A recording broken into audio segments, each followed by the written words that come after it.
Hey everyone, you're listening to Party Time, My Golf Story with Kevin Walsh and whatever special guest he has today. You can check me out on episode 9 of the podcast. Today I'm wearing Grayson clothes while I'm out practicing because I believe in look good, play good.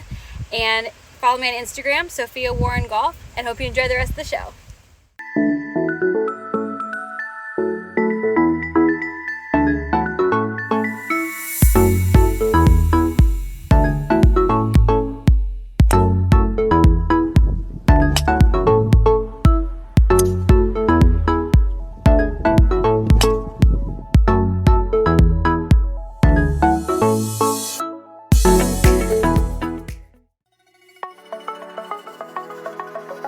It's Party Time, My Golf Story, brought to you by Party Drinks. Classically designed golf drinks for golfers by golfers.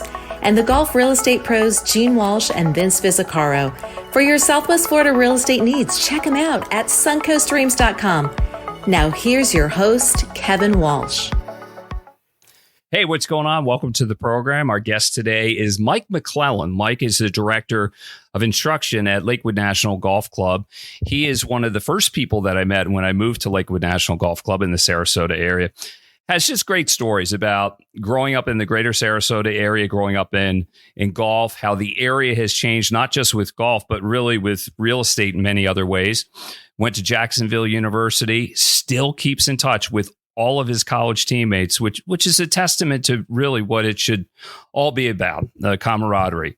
And he's really good with kids. I always know he's around when I see an army of kids in my backyard. I live on the third hole of the Piper course at Lakewood National Golf Club. And Mike does a great job with the kids and everybody else that he gives lessons to. But he is one of those special people in golf that makes the game fun. He's an ambassador of the game. He's growing the game. He's doing all the right things. Before we go any further, just some updates on the business of the show, if you will. The show's going great. It's growing all the time. And the reason is because people like it. And then they tell other people about it. But I need you to do one thing if you haven't already. Like the show and subscribe. That matters to the algorithms, the bean counters, all the nerds at YouTube, Facebook, our different listening platforms. It helps a lot. And if you listen to podcasts, you probably hear other hosts say that. It's true. Just do that. And also leave a 5-star review if you could. Big thanks to our title sponsor, Party Drinks. If you're looking for a drink alternative on the golf course, if that's your thing, and if you're tired of crappy seltzers or beer or whatever your beverage of choice is, stuff right behind me, stuff right over my head. Party, give that a try. It is for golfers by golfers, and that makes all the difference. And if you have real estate needs, if your dream is to live in the Southwest Florida area, nobody better than the golf real estate pros of Vince Visicaro and Gene Walsh from suncoastdreams.com, a division of fine properties in the greater Sarasota area. They can get you set up. They live at Lakewood National Golf Club, and there are lots of opportunities to be here and be a part of one of the greatest golf communities in all of America. All right, let's bring in Mike McClellan. There he is. Hello, Mr. how you doing? Golf. I'm doing good, Mike. I appreciate you. I'm going to take you back and tell the story about how we met. So I've lived at Lakewood National Golf Club for about 3.5 years, but you are really the first person that I met on staff.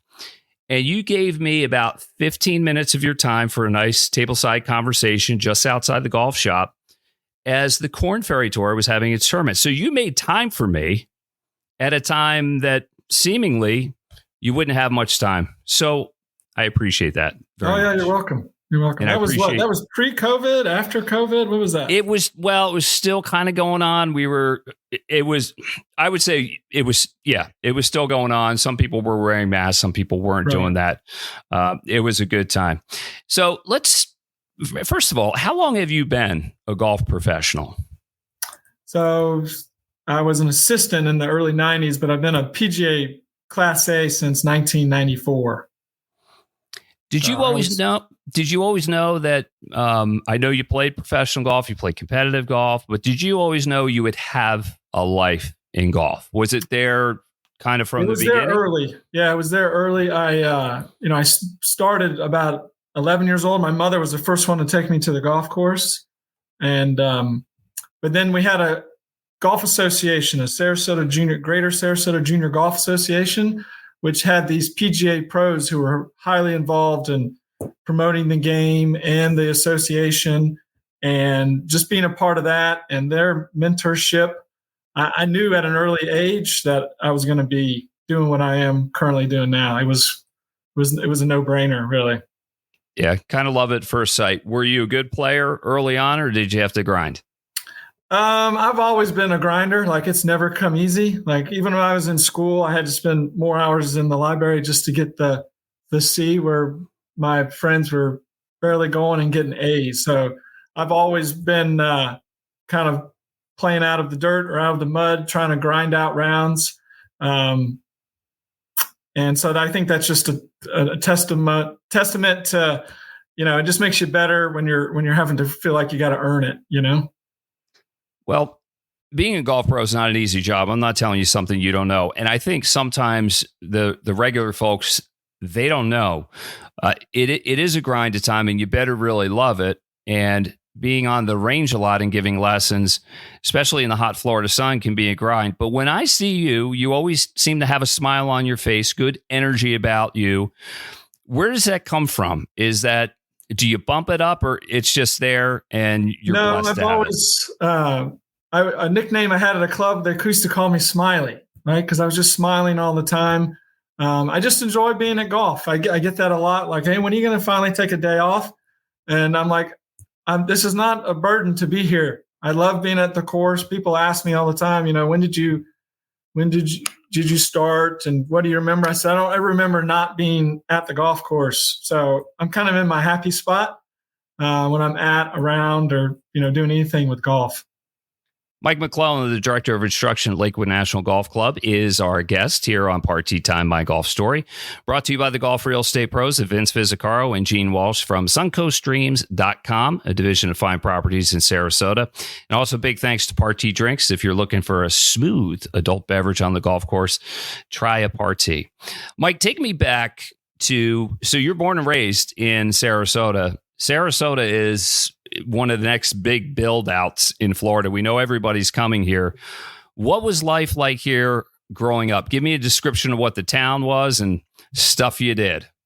Well, I grew up here, and I always give the joke, like, people are asking, where are you from? I'm like, I'm from here, and they say, well, you got to meet there's only 4 of us from here. Everybody's from somewhere else. But it's changed a lot. I grew up basically where the UTC Mall is. And that was kind of back side of my neighborhood is where the mall is, kind of between Yana Ray and University and Lockwood Ridge was a development called DeSoto Lakes, which is basically across from Palmyra or near Palmyra. And back at that time, I when I tell of the Sarasota, I sound like my father, like dirt roads and 5 miles uphill and all that. But University Parkway was a dirt road. It was a 2-lane dirt road called County Line Road, and it ended at the interstate. There was nothing past that. There was zero. That's where the road ended, where you got onto the interstate. And just how much this area has changed since I've come back. I've been back home for 25 years now, almost 25 years. And it's just amazing, what has changed in this area. And, a lot for the good, a lot for the better. A lot of golf courses have come in, a lot more people playing golf. And so it's been something to see for sure. We used to where the UTC Mall is. I mean, that's where we would ride dirt bikes. And my grandfather had a ranch right there, a little farmhouse right there. We used to ride horses, and that's where we used to go drink beer in high school. And, it's just changed a lot.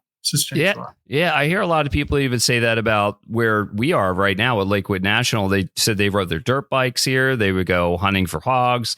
It was all ranches. And you could even see like the old mailboxes from where the land was sold to a developer to make it. Yeah, you see a lot of it like on the Piper course there left on hole number 2. You can see the old fence post and things like that, where the farm used to be. So, yeah. And where did you go to high school? I went to high school at Cardinal Mooney High School in Sarasota, right off Fruitville Road. And I only had about maybe 100 people in my graduating class. And there wasn't much golf there at the time, but I came in as a freshman, and there was one other golfer. And between the two of us, we used to recruit the hallways, can you play 9 holes? Do you have clubs? You're on the team. It was that sort of thing for a while. And then it's by my senior year, we had a pretty good team built up, and it was a lot of fun going to school there. Choosing to go to Jacksonville to play there at Jacksonville University, what went in behind that? Where was your game at that point? Did you think, did you ever consider chasing it? Did you chase it? So I talked about the junior golf, and my biggest highlight as a junior golfer was I qualified for the U.S. Junior when I was 15, and that was kind of the big thing on my resume. But back then AJGA was just getting started. A lot of it was the local, how you played is in the local level, and then occasionally courses would have regional events that you would travel to, but never more than a few hours from home. And so, I had a decent track record. I had gotten to where I was shooting and averaging, maybe between 72 and 75. And I was having to look at schools where I could possibly try out. So I was headed to Florida Southern, and because they had a good program, they were going to give me a chance to try out. I mean, I had everything in place. And then July, before I left for school, I got in touch through a friend here locally who was involved in the Junior Golf Association again. And he said, you should try Jacksonville University. So I wrote the coach. He wrote me back immediately, right? That was a handwritten note. And my dad and I went up there. The first time we met him, we got to play Sawgrass. And it probably broke every recruiting rule in the book. We played golf together. And I said, hey, this is where I want to be once I met the coach. And Jacksonville University was a great choice for me. Yeah, it turns out to be that was the place that was meant for you all along, because you still keep in touch with your friends to the day. I mean, we have this unique friendship. There's if you skip ahead almost 35 years now, I have 18 of my teammates still on a text, and we text, basically almost daily every week about something, whether it's family, friends, things that we're facing in life. Maybe you just need a little banter at the same time. And I just texted them the other day that say I was going to be on this, and we may be talking about you guys, and the phone just blew up, on why they thought our friendships have lasted over the decades. And it's just a unique bond. We just seem to like each other from the beginning. Even though we were competing against each other, there was never really any jealousy of who was playing better. It was always seemed to be positive. And a lot had to do with the coach. We played for a coach. His name was Pat Schwab, and he was a great golfer. Went to Florida, played professional golf, late 60s, 70s. So he kind of knew the Nicklases and the Palmers and the Sam Sneads. And we really looked up to him, but he really taught us a lot. And he created that culture of, friendship and trying to make us good men at the same time. And it's just great how it's just lasted all this time. That's a beautiful thing. So you mentioned some famous names, Nicholas, Palmer. Did you mention Palmer? Sam Snead? Yeah. Did you ever have a chance to meet those guys through your coach? Through Sam Snead, we met Sam Snead one time through coach, and he just called him. He called him by first name, and just acted like it was you and I just crossing paths. So we're like that. Just little things like that were super, super cool. And you realize that how coach, how big a part the game was for him, and who he had met. But you would never know that. He was that type of guy you would, he wasn't going to brag about it or anything. You just never knew. He just had that genuineness about him, and great sense of humor. And he never really he was serious about it, but he wasn't, he really understood just how difficult the game could be. Do you think now that you're heavily involved in instruction and coaching, do you see some of your coach in you? Have you sort of, like, for lack of a better description, ripped off some of his techniques and made them? Yeah, I think of him often when I'm standing on the tee and giving a lesson, because he was a PGA professional as well, and he was at some high level clubs, and even at the university there was a range he would actually give lessons, and so we used to watch him give lessons not only to us but to others, and just watching his mannerisms, and just how he's always positive and upbeat, and he's never negative to the students, and always encouraging. So those sort of things that I try to incorporate in my teaching. Just really switching places with your students sometimes, and understanding where they're kind of coming from, and trying to be a good communicator, and making it fun. I mean, it's people are spending their time, they're choosing to spend their hour with you. So, being upbeat and positive, and making sure that there's some good learning going on, and that they understand what they need to do to get better is, all part of the process. I want to ask you a little bit later. Mike McClellan, Director of Instruction at Lakewood National, is our golf club here on Party Time, My Golf Story. The jumping in point when somebody comes for a lesson and you haven't met them before, how do you get it started? So just think about that for a second. But in the meantime, I want to ask you about the best round you ever shot. It doesn't have to be competitive. It can be social. I'm sure you have a pretty good memory and can tell me about it. Let's hear it. Yeah, the best round, I always shot around par. I was pretty steady. I was known for, I could go months without missing a fairway, and I was a pretty good putter. It's just when my irons were a little bit hot and cold. But my best round was in 2004 or 5 in the chapter championship here, the Southwest Chapter Championship. I shot 30 on the front, eagled number 9 at Bentry Golf Club, and then shot 35 on the back with a 65. I shot 73 in the first round. The competition was so good that still wasn't even good enough to win. I ended up coming in second, but that was probably my best 18 holes. I became a much better player after college, when expectations were a little bit lower, and just kind of happy to be out there. And my golf became much better after school than it was in school. Do you think that was because it was your choice to play? You weren't obligated to play?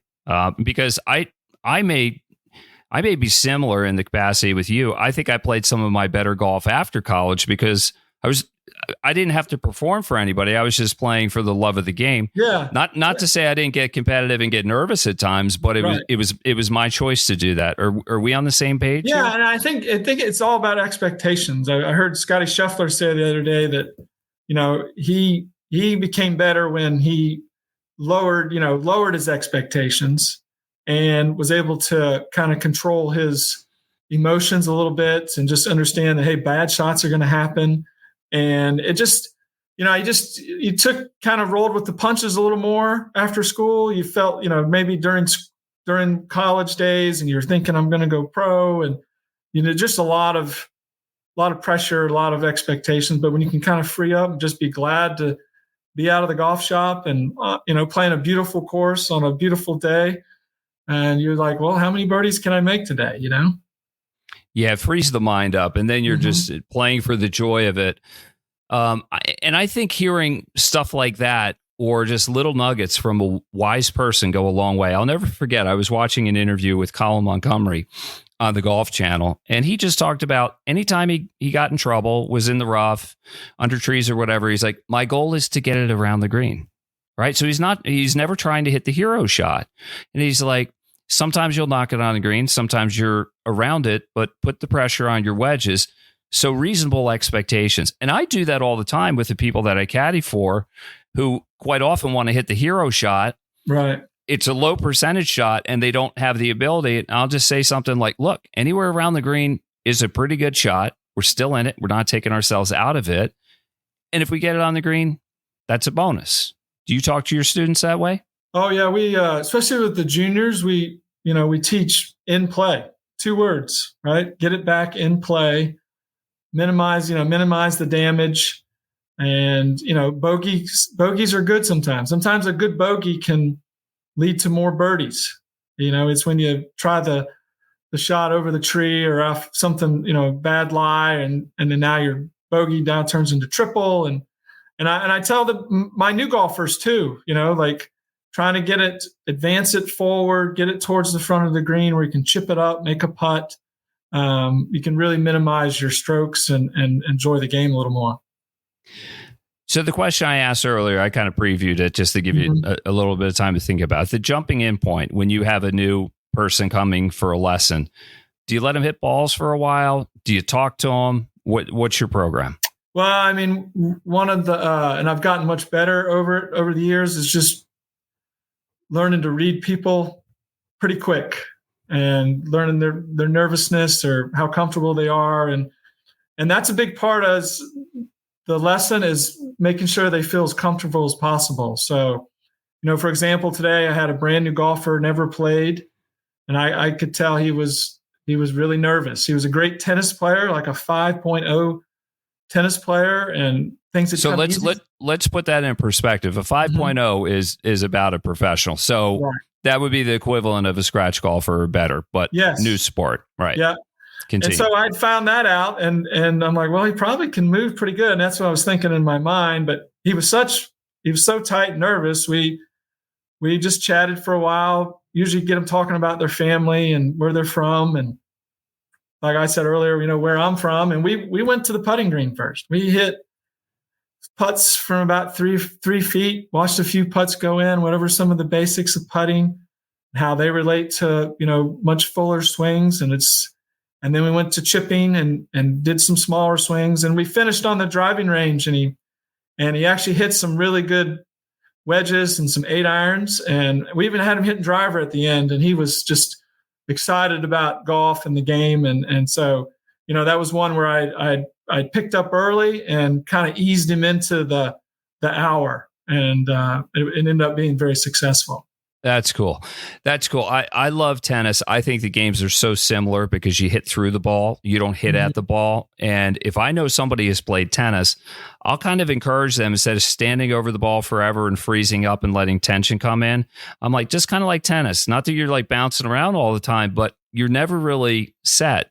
Just let your athleticism come through. Do you try to read that part of people, their athletic ability? Yeah, the tennis player has an advantage in golf because of that change of that transition, the way they shift their pressure from right foot to left foot, and the way that the racket has to kind of has to swing from in to out.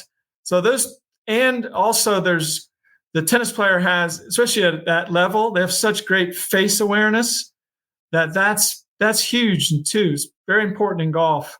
If they can, you have someone who has those sort of natural instincts as far as shifting their weight and awareness of the club face or the racket face, since we're talking tennis a little bit, that can really, make their their transition into golf much easier. Yeah. The other thing I talk about, if they're a baseball player, I just tell them golf is an endless series of singles up the middle. And they get that. And I'm like, there's no home runs in our game. It's just singles up the middle. And if you're just imagining you're taking batting practice and you're just meeting the ball, like kind of mindlessly hitting it, that seems to free them up. Yeah. So baseball players struggle the most just because the whole weight shift, the pressure change, they're so used to pivoting off that back foot that they really struggle with anything other than really the driver. They really have trouble getting to that left side and staying down and through it. So the softball, baseball players are the ones who struggle the most. Usually, the pitchers are usually the better golfers because that pitching motion is kind of like the golf motion, Mm-hmm. Yeah, I got you. Switching things up a little bit. Now that you're a director of instruction, like almost your whole day is outside, right? No indoors anymore, other than just waiting between lessons type thing. But yeah, I'm outside, especially in the season. I can be, outside, 10 hours a day, teaching and having clinics and golf schools and kids programs. Tell me about the kids programs, because I almost want to crash a couple of your clinics because I see the cones everywhere. I see the kids going around. Well, you gotta teaching. Do a lot, it's different. To keep them going, you're right. You need that that immediate visual when they roll up. The noodles and the little kiddie pools and the stakes and the sticks and the directional devices and all that. And there's a plan to it. we go from one. I always have, when I'm doing a clinic, we always try to work on some skill, right? Whether it's making so many putts in a row, you're working on some technique. There's usually some sort of challenge, like an individual challenge for them to make, say, so many in a row. And then from there, some sort of game we play. We'll play some, whether it's a team game, an individual game. And we do that with everything. We go from putting, and it's the same. We go to the range, and there's some sort of skill involved, challenge involved, and game involved. And when we see all those things laid out, there's a 3-hour plan. We go from one to the next. And if you over plan and with the kids, because as soon as they get bored of something, you got to have another thing to do. So that kind of keeps them moving and going. And we do the camps. We keep them moving. We do 7 hours a day with them in the heat for 5 days a week. That's a lot. You must be dog tired at the end of the day, keeping all that energy up, being out in the hot sun. We do get them on the golf course in the afternoon, which to me that's so important, because that's the way I grew up. We didn't spend a lot of time on the range. We figured out how to get it in the hole. We played a lot. And even when I was at college, coach had us playing, 6-7 days a week. Not a lot of range sessions. And so we learned how to play the game, right? And that's the thing as a coach, do you want to teach golf or teach them how to play? And I always try to go with the route of, let's teach them how to play the game, to play golf. And the big part of that obviously is the golf course. So. Yeah, there's nothing better than the golf course. The range serves a purpose, but really the full Monty, that's the golf course. That's where you need to be. Yeah. Good stuff there. Hey, tell me a good golf story. Just something that, like, if you're having a 6-pack with friends or you want to make somebody laugh, what is it? One of my best stories is it has to deal with Augusta National. Back in 2008, they started a junior pass program, and all my golf pro buddies were bragging about how they took their son, who was under the age of 12, and because we all get in with our PGA cards. And I said, I'm doing that next year. And I took my 5th grader up there in 2009, and we planned it all year and took the time off. And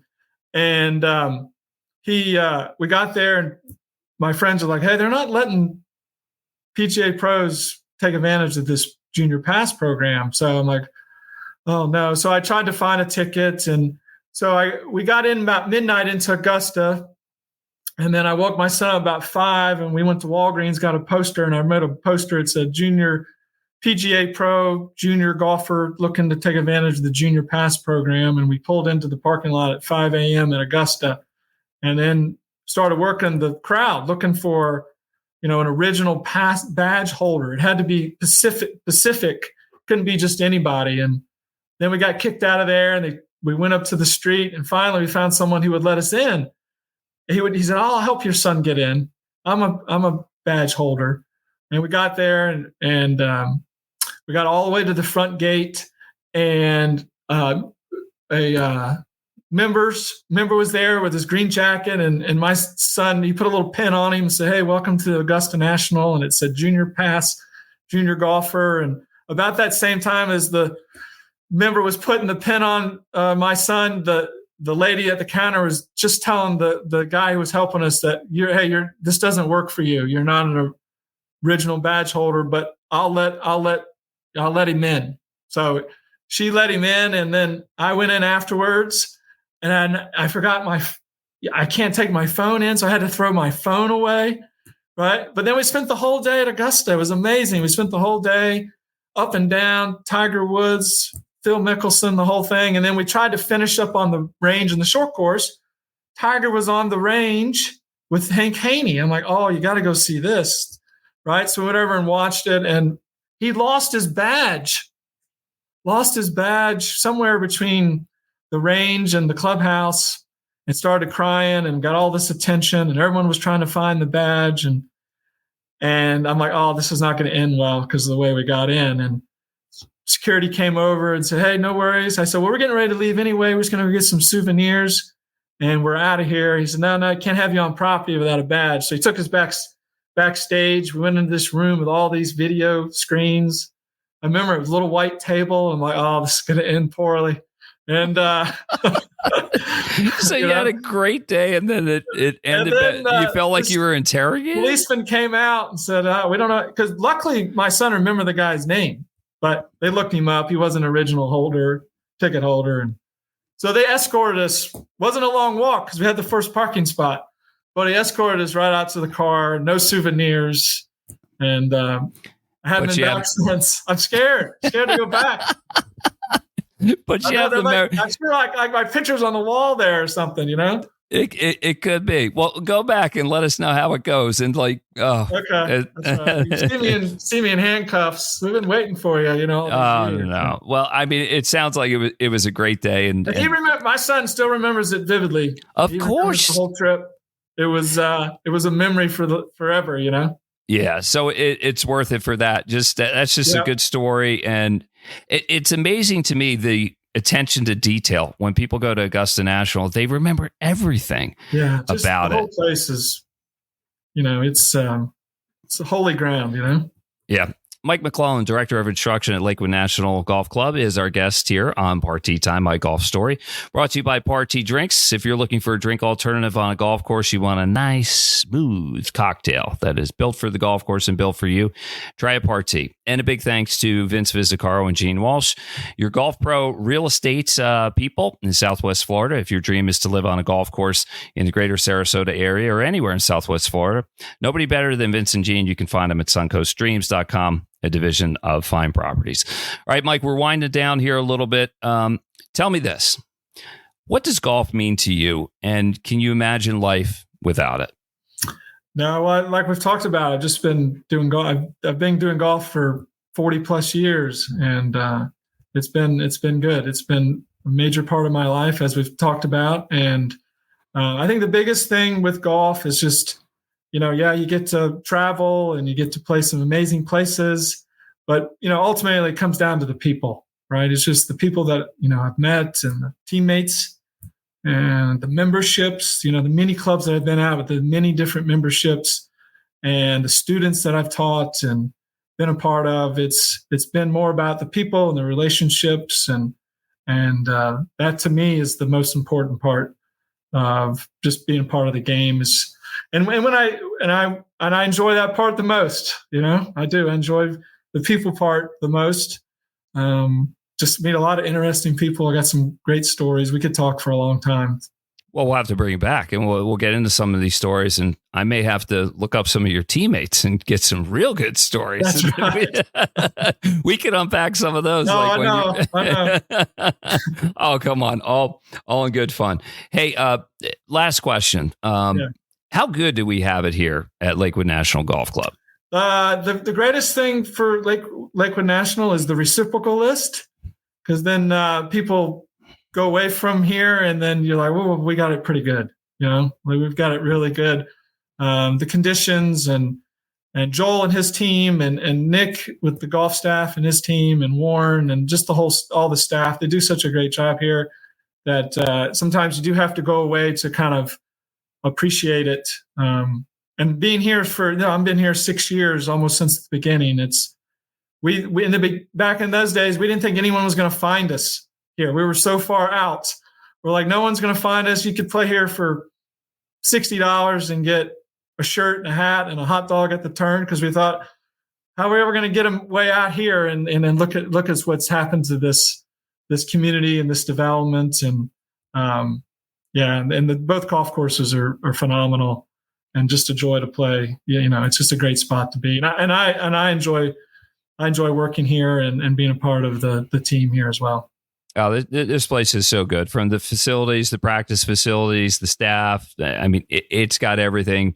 But in the end, it all comes down to the golf, the condition, the playability of the golf courses and the conditions. And as you said, and you named the people who are really responsible for it, it is so, so good. I mean, I feel lucky as hell to be here. I just hope I don't get kicked out. I mean, that's so I'm trying to behave.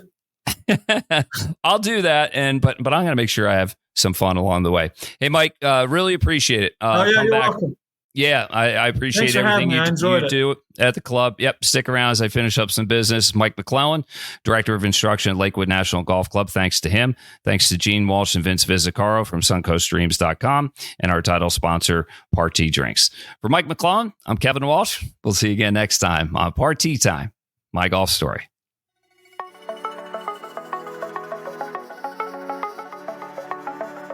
You've been listening to It's Party Time, My Golf Story, brought to you by Party Drinks. Classically designed golf drinks for golfers by golfers, and the golf real estate pros Gene Walsh and Vince Vizzacaro. For your Southwest Florida real estate needs, check them out at suncoastdreams.com or call 941-220-4000.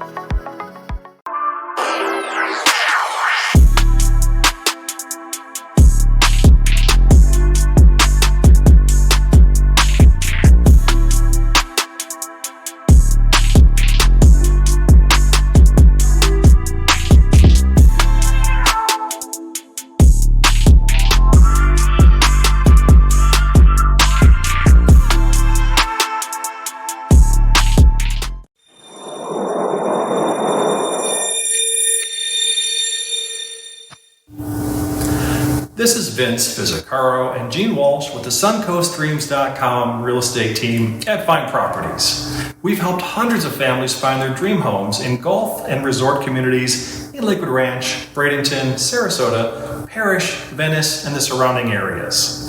Let us be your guides to finding your dream home here as well. Learn more at suncoastdreams.com or call us at 941-220-4000.